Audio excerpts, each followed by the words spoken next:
El acero no debería romperse como el cristal. No fue solo un iceberg, fue una traición química oculta en las entrañas del barco más grande del mundo. Hoy vas a descubrir por qué el Titanic no se rajó, sino que se hizo añicos. Y te voy a demostrar el error de ingeniería que ignoraron. Imagina que tienes una barra de plastilina. Si la estiras en un día caluroso, se dobla y se alarga. Pero, ¿y si la metes en nitrógeno líquido y la golpeas?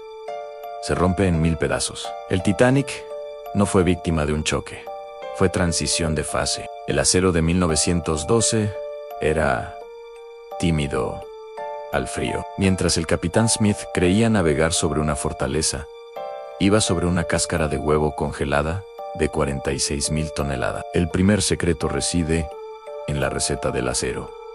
Imagina que estás haciendo galletas. Si les pones demasiada sal, se vuelven quebradizas. El acero del Titanic tenía niveles muy altos de azufre y fósforo. En aquella época, los hornos Bessemer no podían limpiar el metal como lo hacemos hoy. El azufre es como un saboteador que se cuela entre los átomos de hierro. Cuando la temperatura bajó a -2 grados, el metal perdió su capacidad de deformarse. En ingeniería, llamamos a esto acero de transición dúctil a frágil.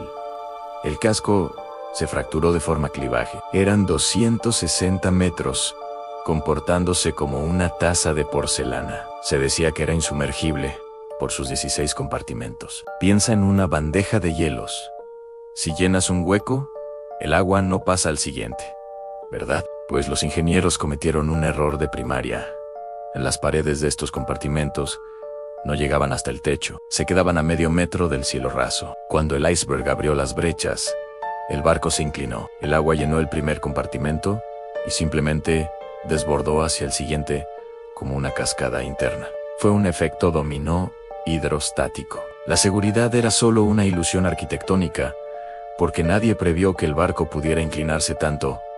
Presta atención, porque lo que viene ahora es el error de presupuesto que condenó a 1.5 personas. El Titanic necesitaba 3 millones de remaches. En la proa, usaron remaches de hierro forjado con escoria. La escoria es como burbujas de aire en un cristal. Al chocar, saltaron como tapones de champán. Sin remaches, las placas de acero se abrieron como una cremallera. Fue un fallo sistémico en el eslabón más débil.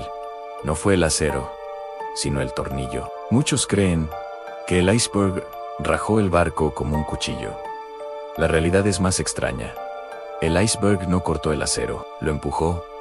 Esa presión hizo que los remaches fallaran por cizallamiento. El agua entró con la fuerza de un cañón, arrancando más remaches desde adentro. El iceberg solo necesitó abrir una superficie total de unos 1.2 metros cuadrados. No fue una herida larga.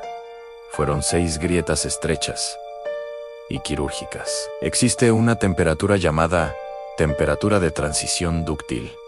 Por encima, el metal es elástico. Por debajo, es como el vidrio. En 1912, nadie probaba el acero a temperaturas de congelación. El agua esa noche estaba a -2 grados. El acero estaba en su punto de cristalización.